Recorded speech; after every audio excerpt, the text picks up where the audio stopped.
Hello guys, welcome back to our evening blog. হ্যাঁ, আজকে দোলের আগের দিন আমি ব্লগটা স্টার্ট করছি।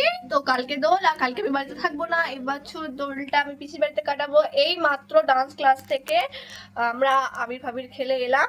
তো এবার যাব পিসির বাড়ি। পিসির বাড়ি পুজো আছে, তো সেই কারণে পিসির বাড়ি চলে যাব।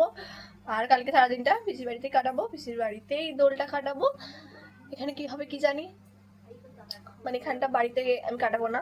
আর এই যে আমার একটা পার্সেল এসে গেছে,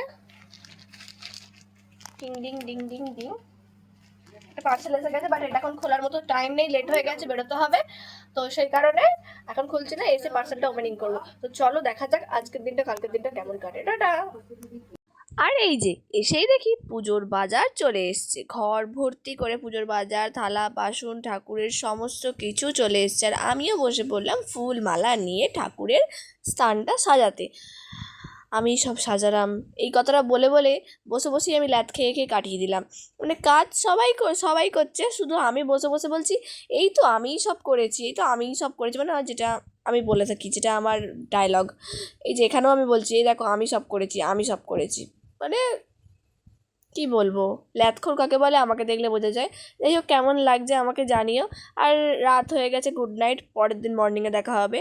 আর এই যে সকাল সকাল আমি চান ধান করে রেডি হয়ে গেছি, কারণ বাউন ঠাকুর তাড়াতাড়ি চলে আসবে। আর এই যে যেমন বলা তেমন কাজ, উনি চলে এসেছেন, উনি ওনার পুজোর সব জোগাড়জাতি করে ফেলছেন। আর আমিও একটু মাঝখানে রেডি সেডি হয়ে গেলাম, পুজো বলে কথা, একটু তো হালকা টাচ আপ দিতেই হবে, তাই না? আর এইদিকে পুজোও শুরু হয়ে গেছে, তো চলো পুজোটা দেখা যাক।